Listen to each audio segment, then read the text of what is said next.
What are the hormone feedback loops in PCOS? Imagine your body's hormone system as a finely tuned orchestra, with each instrument playing in harmony to keep your reproductive system functioning smoothly. In polycystic ovary syndrome, or PCOS, this harmony gets disrupted, especially within the hormone feedback loops that control ovulation and fertility. These loops involve the hypothalamus, pituitary gland, and ovaries working together, known as the hypothalamic-pituitary-ovarian axis.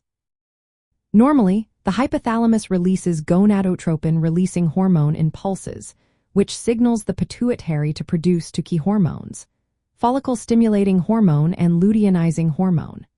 FSH helps follicles in the ovaries grow, while LH triggers ovulation and stimulates the ovaries to produce androgens like testosterone. As estrogen levels rise, they send a negative feedback signal to the hypothalamus and pituitary to keep hormone levels in check, maintaining a healthy cycle. In PCOS, this feedback system gets thrown off. One major change is that the hypothalamus starts releasing gonadotropin-releasing hormone more frequently and with greater strength. This causes the pituitary to produce more luteinizing hormone relative to follicle-stimulating hormone.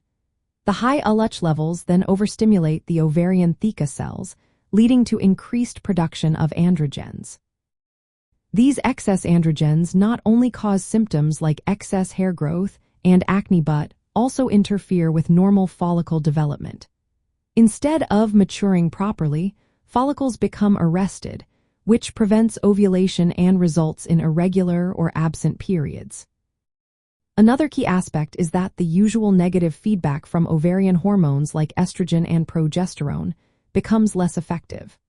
Normally, these hormones tell the hypothalamus and pituitary to slow down hormone production when levels are high.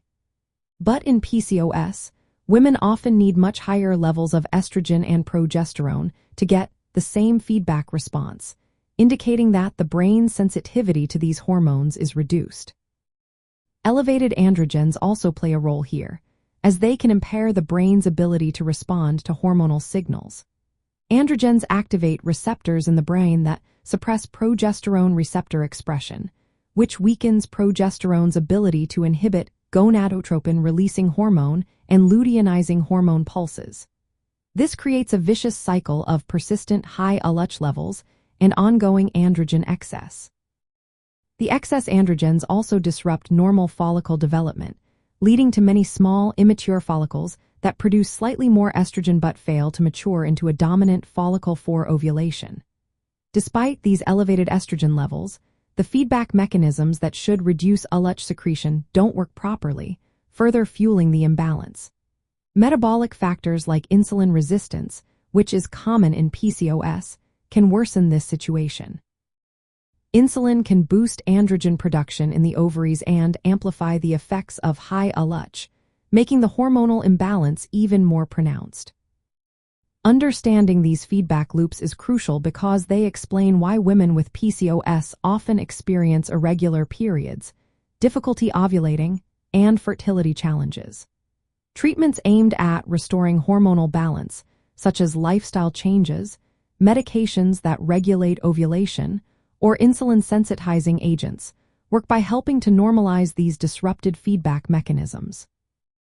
Always remember, each person's experience with PCOS is unique, and managing it effectively requires personalized care from healthcare professionals.